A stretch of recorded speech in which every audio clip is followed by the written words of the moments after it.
임마누엘 하나님 되어 주셔서 추운 날씨 가운데에서도 건강 지켜주시고 살기 힘든 이 세상 가운데서도 주님의 그 크신 팔로 우리를 붙들어 주심으로써 이 주일 하나님 전에 나와 예배드리게 하여 주심을 감사드립니다.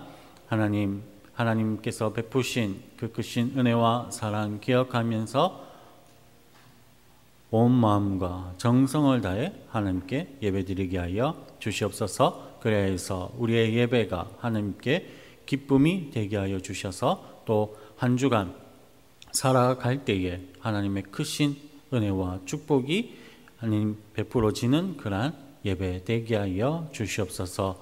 예배 시종을 하나님께 맡겨드리며 이 모든 말씀 살아계신 우리 주 예수 그리스도의 이름으로 기도드립니다. 아멘. 가죽으로 만든 핸드백, 지갑 그리고 옷은 비쌉니다.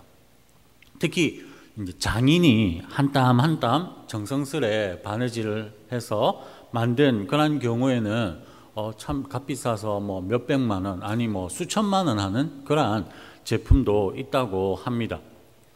그런데 오늘 말씀에서 하나님께서 가죽옷을 만드십니다. 세상 그 어떤 장인보다 솜씨가 뛰어나신 하나님이시니 이 하나님이 만드신 이 가죽옷은 가격을 매길 수 없을 정도로 값비싼 그런 명품임에 틀림이 없을 것입니다. 그런 그 명품 가죽옷을 하나님께서 만드시고서는 아담과 하와에게 입히십니다. 그런데 아이러니하게도 오전 말씀의 이 다비다처럼 아담과 하와가 선행과 구제를 심히 많이 해서 하나님께서 그 명품 가죽옷을 입히신 것이 아닙니다. 하나님의 말씀에 불순종한 죄를 범했고 그래서 하나님의 형벌을 받았는데 하나님께서는 그 가죽옷을 만들어서 입혀주십니다. 성도님들, 마치 사육사가 이 동물을 길들이기 위해서 채찍과 당근을 함께 그렇게 번갈아서 주듯이 하나님께서 지금 아담과 하와에게 벌과 이 가죽옷을 선물로 그렇게 주시면서 그들을 길들이고 계신 것일까요? 네, 그렇지 않지요. 그러면 왜 하나님께서는 죄에 대한 벌을 내리신 이후에 곧바로 가죽옷을 선물로 주셨는지 오늘 말씀을 통해 살펴보도록 하겠습니다. 3장 1절에 등장한 간교한 뱀에 의해 하나님께서 먹지 말라고 하신 선악을 알게 하는 나무의 열매를 먹은 아담과 하와입니다. 하나님의 형상을 따라 창조된 최초의 인류인 아담과 하와는 그렇게 하나님의 말씀에 불순종하는 죄를 범하게 되었습니다. 그 결과 아담과 하와는 죄에 대한 하나님의 준엄한 형벌을 받았습니다. 그에 관해 기록된 말씀이 오늘 말씀의 바로 앞절인 19절까지 기록이 되어 있습니다. 즉 오늘 말씀은 아담과 하와의 죄와 그리고 하나님의 신문과 징벌이 내려진 다음의 일들을 기록을 하고 있습니다. 그런데 그중 제일 먼저 아담이 보인 반응이 기록이 되어 있습니다. 우리 20절 말씀을 함께 읽어보도록 하겠습니다.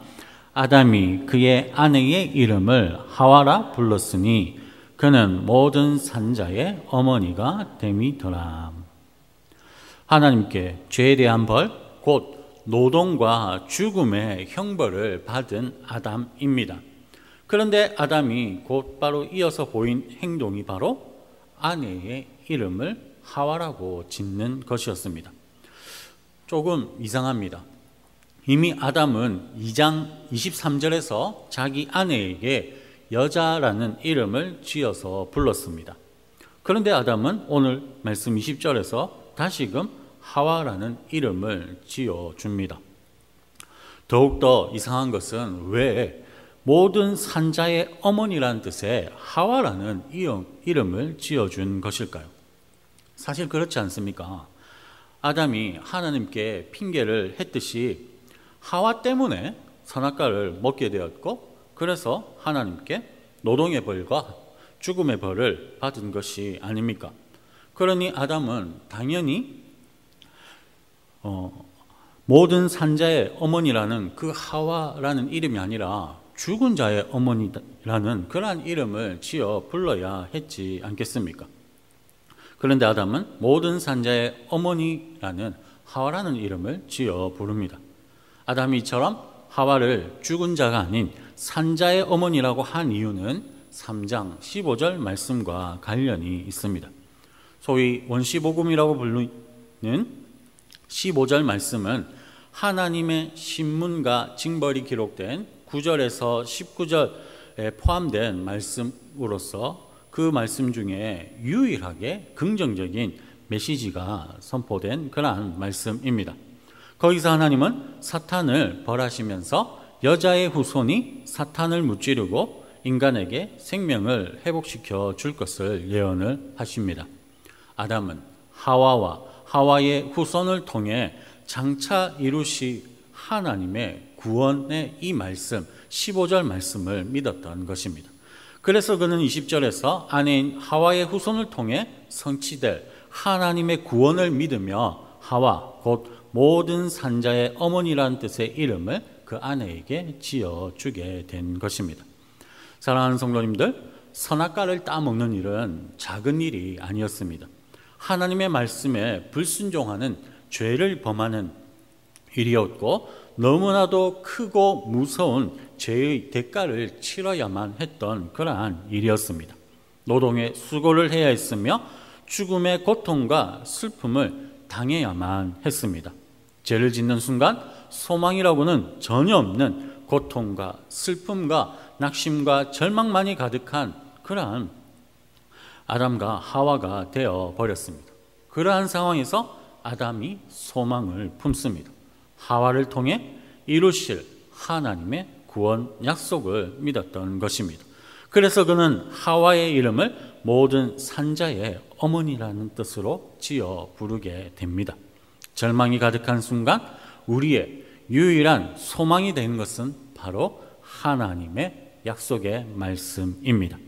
하나님은 오늘날 우리들에게도 약속해 주십니다. 하나님의 자녀인 저와 성도님들을 구원해 주시겠다라고, 항상 함께 하시면서 지키고 보호해 주시겠다라고 약속해 주십니다. 그러니 우리에게도 이 하나님의 약속의 말씀이 소망이 되어야 합니다. 그 어떠한 순간에도 하나님의 약속의 말씀을 믿고 의지하면서 소망이 넘쳐나야 하는 것입니다. 그러한 성도님들 되시기를 바랍니다. 임마누엘 하나님을 신뢰하심으로써 절망의 순간이 소망의 순간으로, 부정적인 상황이 긍정의 상황으로 역전되어지는 그러한 하나님의 은혜가 성도님들의 삶에 충만하게 역사하게 되기를 주님의 이름으로 축복합니다. 다음으로 죄인을 향한 하나님의 은혜가 이어집니다. 우리 21절 말씀을 함께 읽어보도록 하시겠습니다. 여호와 하나님이 아담과 그의 아내를 위하여 가죽옷을 지어 입히시니라. 아멘. 아담과 하와가 선악과를 따먹은 후 눈이 밝아져 자신들의 벌거벗었음을 깨닫게 되었습니다. 그래서 그들이 어떠한 일을 했습니까? 급하게 무화과 나뭇잎으로 옷을 만들어 입었습니다. 그런데 사실 옷이라기보다는 무화과 나뭇잎 몇 가닥을 모아 엮어 만든 띠에 가까운, 즉 허리띠라고 볼 수 있는 그러한 옷이었습니다. 그래서 하나님은 제대로 된 옷, 지금도 값어치가 비싼 가죽옷을 만들어 입히십니다. 그런데 이 가죽옷에 담긴 의미를 알게 되면 정말 이것이 하나님의 은혜와 사랑임을 깨달아 알 수 있게 됩니다. 그러면 가죽옷에 담긴 의미를 살펴보겠습니다. 첫째, 하나님께서는 벗은 몸을 완전히 가리지 못하는 무화과 나뭇잎 옷을 대신하여 짐승을 죽여 그 몸에서 취한 가죽으로 만든 옷을 입혀 주십니다. 그렇게 하심으로 하나님은 아담과 하와의 벗은 몸을 완전히 가려 주십니다. 그렇습니다. 아담과 하와는 선악과를 먹은 후 자신들의 벌거벗은 몸을 보고는 부끄러움과 수치심 그리고 두려움을 느껴서 나뭇잎으로 옷을 만들어 입었습니다. 하지만 그 옷은 허리띠에 가까울 정도로 엉성해서 부끄러운 몸을 다 가리지 못하는 그러한 옷이었습니다. 이에 하나님께서는 가죽으로 만드신 옷다운 옷을 만들어 입히심으로써 그들의 부끄러운 몸을 완전히 가려주십니다. 그렇게 하심으로 더 이상 그들이 수치심을 느끼지 않도록 해주신 것입니다. 하나님의 말씀에 불순종하는 죄를 지었고 그래서 죄에 대한 형벌을 내리신 하나님이시지만 그 이후 그들을 돌보시고는 엉성한 옷, 곧 수치심을 제거하지 못하는 나뭇잎을 대신한 온전히 수치심을 가려주시는 가죽옷을 만들어 입혀주신 것입니다. 여전히 그들은 죄인이었습니다. 그럼에도 하나님께서는 은혜와 사랑을 베풀어 주십니다. 그리고 둘째로 하나님께서 만드신 이 가죽옷은 대속의 은혜를 의미합니다. 죄의 결과는 죽음입니다. 그래서 하나님은 선악과를 먹는 날에는 반드시 죽을 것이라고 말씀하셨고 아담에게 그래서 벌을 내리시면서 너는 흙이니 흙으로 돌아갈 것이라고 말씀을 하셨습니다. 너 아담 죽게 될 것이다 라고 하나님께서 말씀하신 것입니다.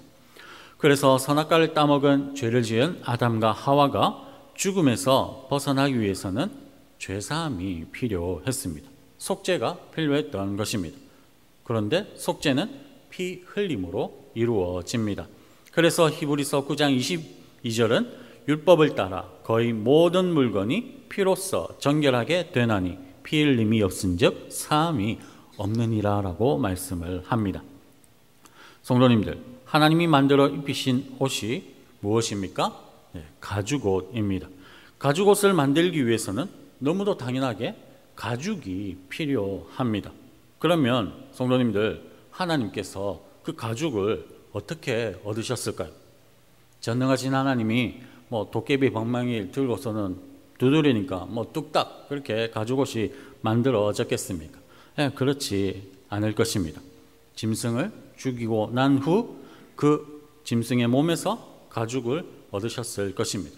물론 성경이 자세히 기록하고 있지 않아서 하나님이 어떻게 짐승을 잡았는지, 어떤 짐승을 잡았는지, 또한 어떻게 그 가죽을 얻어서 그 가죽을 또한 꿰매고 옷을 만들었는지 우리는 자세하게 알 수는 없습니다. 하지만 중요한 것은 하나님께서 아담과 하와를 위해 가죽옷을 입히셨는데 그 과정에서 짐승의 피가 흘려졌다라는 사실입니다. 물론 지금은 아직 율법이 주어지기 전입니다. 그렇지만 피 흘림과 속죄는 성경 전체에 흐르는 진리입니다. 그러므로 하나님이 입히신 가죽옷은 짐승의 피 흘림이 있었다는 것이며 이는 아담과 하와의 죄에 대한 속죄가 이루어졌음을 의미하는 것입니다. 즉 하나님께서 가죽옷을 입히심으로 아담과 하와가 비록 죄를 지었고 그래서 벌을 받게 되었지만 그럼에도 영원한 지옥에는 가지 않도록 그들에게 가죽옷을 입히심으로써 대속의 은혜를 베풀어 주셨고 죄를 용서해 주셨고 영원한 생명을 허락하여 주셨다라는 것입니다. 따라서 가죽옷은 하나님의 은혜입니다. 그런데 성도님들, 이것보다 더 중요한 사실이 있습니다. 그것은 바로 그 하나님의 은혜가 언제 아담과 하와에게 주어졌냐라는 것입니다. 하나님의 이 크신 은혜가 죄의 형벌이 내려진 다음에 주어졌습니다. 이것을 명심하시기를 바랍니다. 그렇습니다. 하나님께서는 죄를 미워하셔서 반드시 죄에 대한 벌을 내리십니다. 하지만 하나님의 백성에 대한 은혜와 사랑을 결단코 잊지 않으시는 분이 바로 우리 하나님이십니다. 그래서 아담과 하와에게도 벌을 내리셨지만 곧장 은혜와 사랑을 베풀어 주신 하나님이십니다.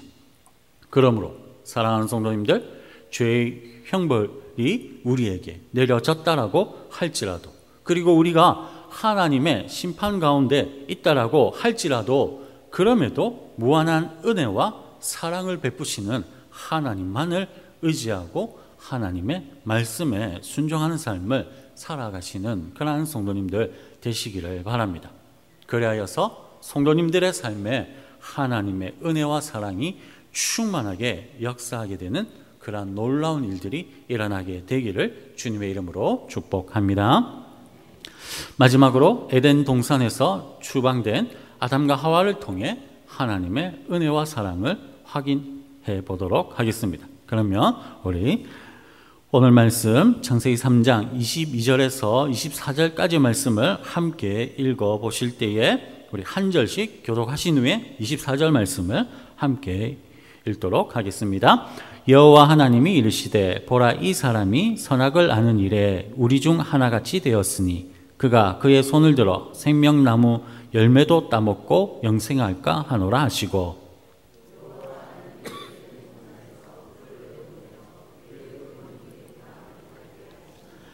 이같이 하나님이 그 사람을 쫓아내시고 에덴 동산 동쪽에 그룹들과 두루 도는 불칼을 두어 생명나무의 길을 지키게 하시니라. 아멘. 하나님께서는 선악을 아는 일에 하나님과 같이 된 아담과 하와가 생명나무 열매를 따먹고 영생할 것을 우려하셔서 그들을 에덴 동산에서 쫓아내셨습니다. 최초의 인류인 아담과 하와가 지상낙원인 에덴 동산에서 쫓겨나게 된 것입니다. 그런데 이것은 아주 의미하는 바가 큽니다. 단순히 살던 곳에서 쫓겨났다 그런 수준이 아닙니다. 에덴 동산에서 쫓겨났다라는 것은 이제 인간 스스로의 힘으로는 영생을 얻을 방법이 사라져 버렸다라는 것을 의미합니다. 그렇습니다. 에덴 동산에 쫓겨나기 전에는 너무나도 쉽게 영생할 수 있었던 아담과 하와입니다. 어느 때고 언제든지 마음만 먹어 손만 뻗어서 생명나무의 열매를 따먹으면 그러면 영생할 수 있었던 것입니다. 하지만 이제 에덴 동산에서 쫓겨났습니다. 이제는 더 이상 인간의 힘으로는 영생을 얻을 수 있는 길이 완전하게 막혀버린 것입니다. 만약 성경이 여기서 끝이 났다면 하나님의 은혜와 사랑에 대해 말할 수가 없을 것입니다. 하지만 정말로 다행스럽게도 성경은 아담과 하와가 에덴 동산에서 쫓겨나 영생을 얻을 수 없었다라고 그렇게 새드엔딩으로 끝나지 않습니다. 성경은 인간의 힘으로는 도저히 얻을 수 없게 된 그 영생을 하나님께서 그의 아들 예수 그리스도를 보내주심으로써 우리에게 주셨다라고 말씀합니다. 지상낙원인 에덴 동산에서 쫓겨난 아담과 하와의 인생, 정말로 한마디로 딱 요약해서 말씀드리자면 비극 그 자체였습니다. 피땀 흘려 농사를 지어야 했습니다. 힘들게 그렇게 살다가 결국에는 죽고 마는 허무한 인생이 되어 버렸습니다. 모든 것이 죄 때문이었습니다. 죄를 짓기 전에는 온통 아름답고 선하고 좋은 것뿐이었습니다. 아버지 되시는 하나님께서 가장 아름답고 선하며 좋은 것을 주셨기 때문입니다. 단지 그것을 그냥 자유롭게 임의대로 받아 누리면 될 것이었습니다. 어린아이가 부모의 보살핌과 사랑 안에서 모든 것들을 다 받아 누리면서 평안하고 행복하게 자라듯이 그렇게 에덴 동산에서 살면 되었습니다. 하지만 하나님의 말씀에 불순종하여 선악과를 따먹음으로써 죄가 가득한 인생이 되어버렸고 그 결과 스스로의 힘으로는 영생과 구원을 얻을 수 없는 그러한 존재가 되어버렸습니다. 이 세상에서 고생만 하다가 죽게 될 그러한 허무한 존재, 아무런 소망이 없는 존재가 되어버린 것입니다. 그런데 그러한 우리를 위해 하나님께서 하나뿐인 아들 예수 그리스도를 보내주셨습니다. 영생과 구원에 대한 소망이 전혀 없는 우리에게 예수 그리스도를 통한 구원의 길을 열어주신 것입니다. 하나님이 보내주신 그 독생자 예수 그리스도를 믿으면 됩니다. 그러면 영생 구원을 얻게 됩니다. 손을 뻗어 생명나무 열매를 먹으면 되듯이 너무나도 쉬운 방법, 예수 그리스도를 믿기만 하면 우리에게 영생과 구원을 주시는 하나님이신 것입니다. 하나님께서 우리에게 너무나도 큰 은혜와 사랑을 베풀어 주신 것입니다. 사랑하는 성도님들, 이 세상 살아가면서 큰 어려움과 고난을 겪고 계십니까? 혹 습관적이고 반복적인 그러한 죄로 인해 하나님의 심판 가운데 계십니까? 그렇다라고 할지라도 고난 중에 함께 하시는 하나님, 그리고 진노 중에라도 긍휼을 잊지 않으시는 그 하나님, 우리 아버지의 은혜와 사랑을 기억하시기를 바랍니다. 우리가 찬양도 드렸듯이 결코 하나님 우리를 혼자 내버려 두지 않습니다. 나는 지금 폭풍 가운데 있고 온갖 비를 나 혼자 그렇게 맞고 있는 것 같이 느껴진다라고 할지라도 그 순간 가장 가까이에 계시는 분은 바로 우리 하나님이십니다. 그리고는 은혜와 사랑을 베풀어 주시는 분이 바로 하늘에 계신 우리 아버지 되시는 하나님이십니다. 그러므로 독생자 예수 그리스도를 아끼지 않고 저와 성도님들을 위하여 버리신 그 하나님의 크신 사랑을 기억하면서 살아가시기를 바랍니다.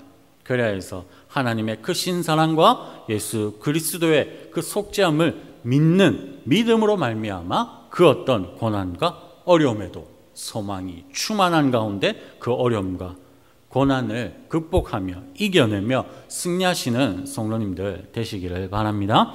하나님께서 베푸시는 그 구원과 영생으로 인하여 크신 은혜와 사랑으로 인하여 성도님들의 삶에 감사와 찬양이 흘러 넘치게 되는 은혜가 충만하게 역사하게 되기를 주님의 이름으로 축복합니다. 하늘에 계신 하나님 아버지, 심판 중에도 긍휼을 베푸시는 하나님으로 인하여 이 세상 살아가며 겪는 모든 어려움과 고난을 넉넉히 이기며 승리하는 하나님 자녀 되게 하여 주시옵소서. 예수 그리스도를 아끼지 않으시고 내어주심으로써 우리를 향한 은혜와 사랑을 확증하여 주신 하나님으로 인하여 이번 한 주간 기쁨과 소망과 감사와 찬양이 충만한 삶을 살아가게 하여 주시기를 간절히 바라며 이 모든 말씀 우리를 구원하여 주신 예수 그리스도의 이름으로 기도드립니다. 아멘.